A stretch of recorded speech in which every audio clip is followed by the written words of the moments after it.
네, 안녕하세요, 구독자 여러분. 오늘 6월 30일 방송 시작했습니다. 주말 잘 새셨는지요? 이번 한 주도 행복하게 지내시고요. 부동산 대책 이재명 정부의 첫 대책이 나온 지 며칠 안 지났는데 시장이 완전하게 분위기가 바뀌었죠.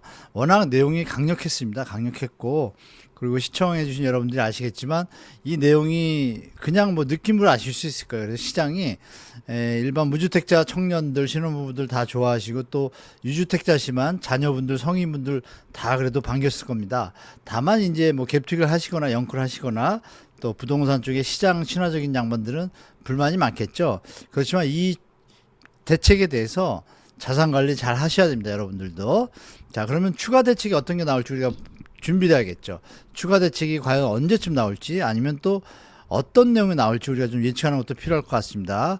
하나씩 이제 살펴보도록 할게요, 여러분. 네, 이재명 부동산 첫 대책이 6월 27일 날 발표가 됐죠, 여러분. 그래서 이 내용이 너나 강력했고 중요한 건 이제 우리가 볼 게 이제 과연 다음 대책은 어떤 것이 나올 건지 시장은 어떻게 반응할지 우리가 봐야겠습니다, 여러분. 자, 하나씩 볼까요? 예측은 보겠습니다.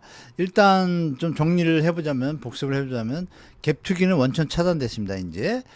주담대 한도 6억, 전입 의무화, 이게 너무 큽니다. 이게 강력합니다. 갭투기 전혀 할 수 없는 상황이고요. 30년 축소, LTV 70%. 조건부 전세대출, 이거 이제 분양 입주권, 입주하시는 아파트 좀 신경 쓰셔야 될 것 같고요.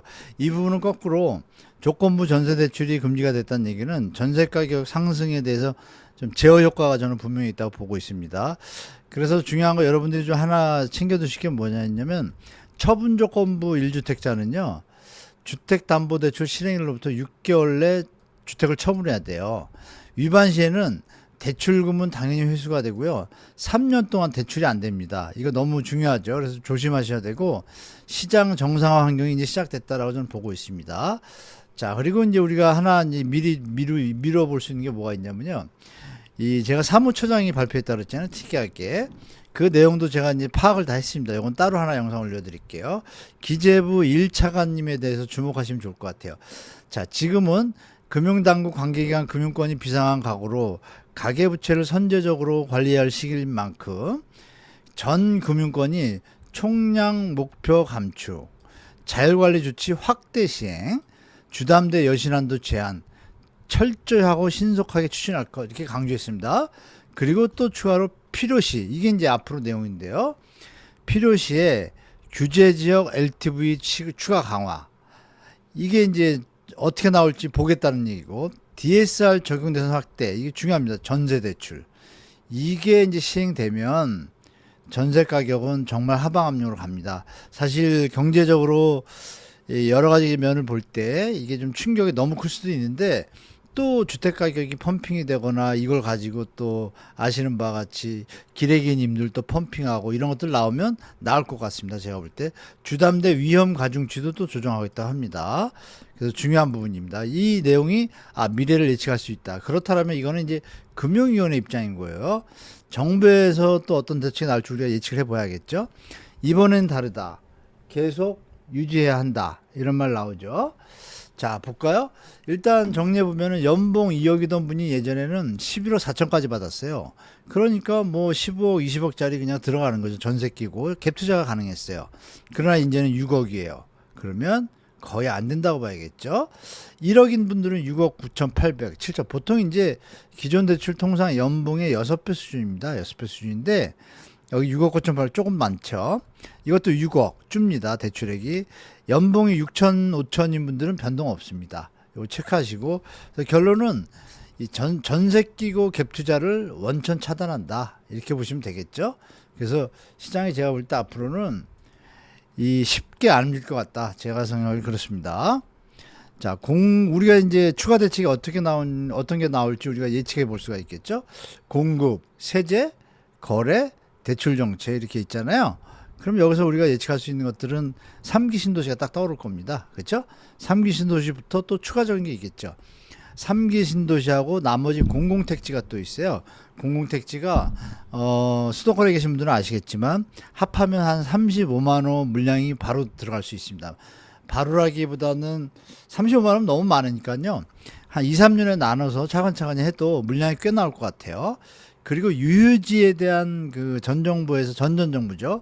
이번 정부도 그렇고 전 정부도 그렇고 전전 정부도 그렇고 그러니까 문재인 정부 윤석열 정부에서도 유휴지에 대한 뭐 데이터가 다 정립이 돼 가지고 이 부분을 가지고 공급 확대에 좀 활용하고 있습니다. 이 내용들이 한꺼번에 나오면 좀 완전히 공급 확대로 안정 국면을 취할 것이고 아마 시장 반응을 보면서 요 정도에서 멈출 수도 있다라고 보겠습니다. 예를 들어서 소규모 정비 같은 경우에 예를 들어서 어떤 특단의 대책이 나온다. 이거는 뭐 나중에 말씀드리겠지만 소규모 정비를 하는데 만약에 용적률을 조금 더 올려준다. 서울시에도 조금 발표했어요. 이거를 만약에 국가 차원에서 정부 차원에서 나온다면 이거 정말 공급 확대에 크게 진정이 될 수 있는 요인을 갖고 있다. 내년에 입주 물량이 서울이 부족한 건 사실입니다. 사실이라서 이걸 잠재우기 위해서 이런 대책이 저는 늦어도 9월 전에 나왔으면 좋겠다. 빠르면 빠를수록 좋겠죠. 물론 시간이 좀 필요하죠. 좀 다져봐야 되니까. 중요한 건 3기 신도시 제가 여러 번 말씀드렸지만 언제든지 정부가 마음만 먹으면 바로 들어갈 수 있습니다. 그건 제가 좀 이따가 토지 부상 현황 말씀드릴게요. 그리고 이제 아마 전세 대출 DSR 아까 금융사무처장이 보도자료에도 얘기해 놓은 것처럼 이 부분에 대해서 만지작만지작 되고 있고 아시겠지만 국정기획위원회 이번에 보고할 때 전세 대출 DSR을 시행하겠다고까지 얘기한 것 같습니다. 금융위원회에서.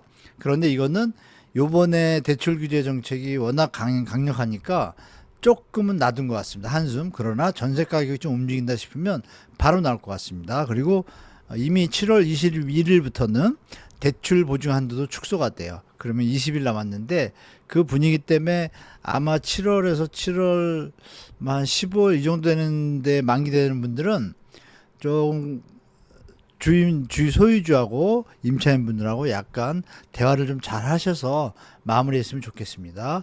그리고 제초하는 1년 동안 유지한다고 이미 발표했고요.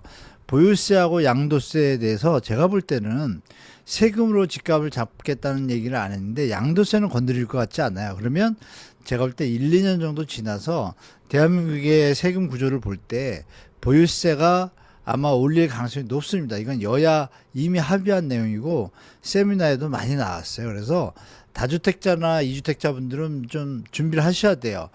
제가 볼 때 2, 3년 안에 어느 정부가 돼도 이거는 시행되지 않을까. 양도세를 좀 줄이고 거래세를 좀 낮추고 그리고 양도세는 좀 낮추고 이 거래세도 낮추고 보유세를 좀 높이는 방향으로 갈 것 같다는 게 제 생각입니다. 이것도 좀 대비하셔야 되고 그리고 이제 일시적 2주택 양도세 비과세 이건 뭐 제가 계속 강력하게 몇 년 전부터 얘기하는 건데요. 이게 MB 정부 때 1년이었던 게 박근혜 2년으로 늘렸다가 박근혜 정부에서 3년으로 늘렸습니다. 그래서 문재인 정부에서 2년으로 줄였다가 또 윤석열 정부 들어와서 또 3년으로 늘었어요. 이게 사실 약간 사각지대의 투자 형태가 됩니다. 이것도 아마 손을 보시는 게 좋을 것 같고 청약제도도 여러분 아시지만 너무 요새 청년하고 신혼부부 쪽에 좀 비중이 많아요.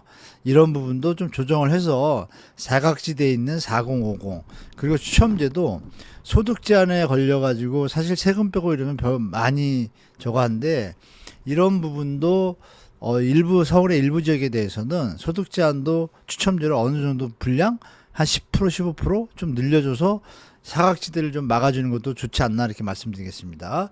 자, 3기 신도시 현황입니다. 3기 신도시 토지 보상 현황 100%, 100%, 99.7%다 100%입니다. 토지 보상은 거의. 이건 뭐 수용 재결이나 이런 이의 신청 들어와서 움직이는 것 같고요. 이건 끝났다고 봐야죠. 99.8%니까. 지작물 철거가 이제 애로사항이었는데 보시면 다 99%, 98%가 하나. 부천 대장만 조금 조율 중입니다. 그러면 정부가 마음만 먹으면 이미 지구 지정은 다 됐고 토지보상 지작물 철거 다 돼 가고 있고 그러면 시간 계산하면은 조금만 빨리빨리 해서 하면 제가 볼 땐 7월 중순이면 바로 발표할 수 있다라고 말씀드리겠습니다. 이 발표가 나오면 시장 안정에 정말 안정에 도움이 될 거라고 저는 보고 있고 이 대책은 벌써 세월이 많이 흘렀잖아요. 윤석열 정부에서 공급을 많이 못했습니다. 못한 이유는 아시지만 건설사 PF 문제가 좀 부담이 됐죠. 이 부분이 만약에 공공 분양이 많이 나오면 건설사 수도권의 미분양이 늘어날 수 있었기 때문에 윤석열 정부에서 좀 조정한 면이 있습니다. 그러나 이제는 그런 때가 아니죠. 내년에 서울 입주 물량이 좀 부족하다는 건 이미 나왔기 때문에 이 부분을 강력하게 정부에서 신속하게 아마 대책을 세우는 것이 주거 안정에 분명히 도움이 된다고 저는 말씀드리겠습니다. 자, 중요한 건 17만 원인데 여기에다가 이렇게 보시면 이 일대 많잖아요. 여러 가지 있습니다. 그래서 이거 하면은 이미 8월 8일 24년 8월 8일 대책, 88 대책이죠. 이때 이미 윤석열 정부에서 24만 원 이미 발표했고요. 제가 계산해 보니까 한 35만 원까지 나올 수 있습니다. 그래서 이 부분에 대해서 다시 한번 이 정부에서 신경 써가지고 발표해 주시면 좋겠다라고 말씀드리겠습니다. 자, 그리고 이제 다음은 그러면 이제 추가 대책 대충 이해가 됐잖아요. 되셨고 제가 볼 때 이런 추가 대책이 한번 좀 나열해 보겠습니다. 그리고 정리하시고 이런 것들이 나올 때 우리 구독자 중에 유주택자도 계시고 다주택자도 계시고 무주택자도 계신데 대비하시기 바랍니다. 제가 예측하는 거니까요. 참고하시면 좋을 것 같습니다. 3기 신도시하고 공공택지 신속 공급 발표할 가능성이 높다. 재건축 재개발 활성화 대책인데 공공성 기여 원칙을 강화한다 그랬어요. 이 부분 때문에 약간의 재건축 재개발이 생각보다 이재명 정부에서 좀 신속하게 도와주는 건 도와주는데 공공성 기여 원칙이라는 것이 작동을 해서 제가 볼 땐 조금은 이건 늦게 나올 것 같아요. 그리고 유휴부지 활용 주택 공급 소규모 정부 이건 말씀드렸었죠. 이거 활용하는 게 좀 좋겠다라고 말씀드리고 다음은 이제 고밀복합 개발 이게 이제 이재명 대통령이 대선 전에 페이스북에다가 대선 공약 때인가요? 4기 신도시라는 표현을 썼어요. 근데 제가 알기로는 이 역세권 쪽에 조금 콤팩트 시트로 용적률을 많이 올려줘서 이 콤팩트 시 고밀복합 개발, 미니 신도시 형태 이러면서 표현이 4기 신도시가 나온 것 같아요. 아니면 윤석열 정부에서 풀었던 그린벨트 지역을 어떻게 조금 다시 어떤 각색을 좀 새로 해가지고 새로운 뭐 용적률을 좀 더 준다든지 아니면 다른 형태로 그렇게 할 수도 있다라고 저는 보고 있습니다. 그래서 고밀복합 개발에 대한 내용이 좀 나올 것 같고 다음은 이제 전세대출 DSR 시행입니다. 이 네 가지만 움직여도 시장은 거의 완벽하게 저는 안정된다고 저는 보고 있고 대출 한도 축소는 이미 시작되고 있죠. 7월 21일부터 시작됩니다. 그리고 일시적 이주택 양도세 비과세 처분기한 조정이 따라주면 제가 볼 때 만약에 시장이 조금 하방이 너무 강해가지고 약간 대출을 풀어준다 할 때도 이게 미리 선제적으로 들어가 있으면 이 투자성 이 일시적 이주택 양도세를 활용한 이런 투자는 좀 많이 줄 겁니다. 가수요가 주는 거죠. 그리고 말씀드린 대로 청약제도 이 수정 저는 해야 된다고 보고 있습니다. 개인적으로. 여러분도 잘 아시지만 너무 이 신혼부부와 청년층에 좀 집중되어 있어요. 이걸 좀 바꿔야 되고 그리고 아시겠지만 나눔형 선택형 일반형 해가지고 공공 분양에 대해서 유홈 뭐 정책 해가지고 세 개로 나눠놨는데 제가 볼 때는 선택형은 괜찮은데 이 나눔형보다는 제가 볼 때 일반형 분양분을 좀 많이 하는 게 더 낫지 않나라는 게 제 개인적인 생각입니다. 그리고 이제 마지막으로 외국인 특히 중국에 대해서 캐나다 같은 경우에는 취득세를 제가 알기로 12% 18%가 매겨서 중국인들이 막 사재기하는 걸 막았습니다. 우리나라도 이거 지금 할 때가 됐다고 저는 보고 또 그리고 1인 법인들에 대한 부분도 좀 체크할 필요가 있습니다. 1인 법인이 어떤 형태로 또 취득세는 좀 물들어도 제가 볼 때 주택을 매입할 수 있는 어떤 대출에 대한 게 확실히 안 잡혔고요. 마지막으로 말씀드릴 수 있는 건 이제 유주택자 전세대출. 이것도 손 봐야 됩니다. 유주택자가 왜 전세대출을 받죠? 집 투자하는 거지 않습니까? 이 부분에서 만약에 그럴 경우에는 전세대출을 받고 나서 그 집에 자기가 돈을 모아서 들어갈 수 있게 해준다. 이러면 괜찮을 것 같습니다. 그런데 그게 아니라 안 들어가고서 그 집을 또 판다. 이건 좀 이상하지 않습니까? 생애 최초 주택이라는 게 지금 후순위 갭투기로 인해 가지고 여러분들 아시면 전세 끼고 생애 최초 대출인데 생애 최초 대출을 받으면 들어가서 살려고 하는 것이 정상인데 이걸 갖다가 갭 투자를 하게끔 이번 정부에서 1월 2월에 너무 많이 풀었어요. 이래서 이제 폭등한 게 있는데 이걸 이번에 잡았으니까 이런 정책들도 같이 추가적으로 만약에 정부에서 동시에 약간 시간 조절하면서 한다라면 제가 볼 때 대한민국의 출산율 저하는 물론이고 부동산 가격 안정, 또 한국 경제에 조금은 좀 뭐라 그럴까요? 약간의 어떤 시간이 필요하겠지만 결국은 선순환 경제를 일으키는데 큰 도움이 될 거라고 저는 믿고 있습니다. 그래서 우리 구독자 여러분들도 여기에 맞춰서 잘 적응하시고요.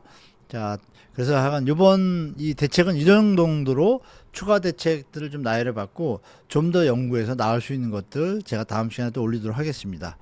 자, 이번 주 또 이렇게 영상 한 주 시청해 주셔서 너무 감사드리고요.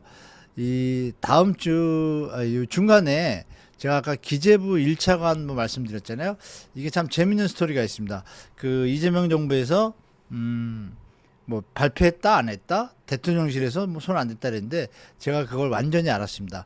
이 완벽한 정부의 대책이었습니다. 그렇게 말씀드리고 이번 주도 행복한 한 주 되시고요. 다음 영상 때 찾아뵙겠습니다. 감사합니다.